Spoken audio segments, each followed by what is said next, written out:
Good morning, teacher.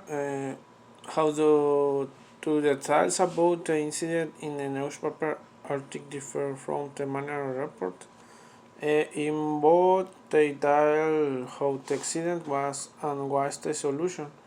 Is the manager details that there were problems but that they were solved, and in the newspaper report they also saw this.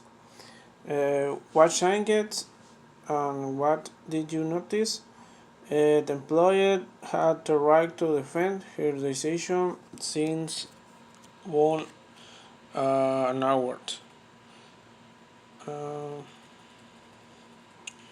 Other question is what is your position on the incident?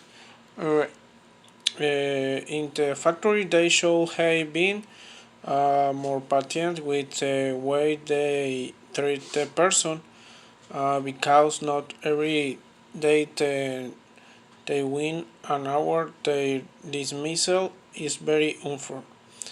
The other question: would do you agree with why the employee had her right to Oswald, since not every day a prize is won, but the factory was within her right because I violated the rules, but I lean towards the employee.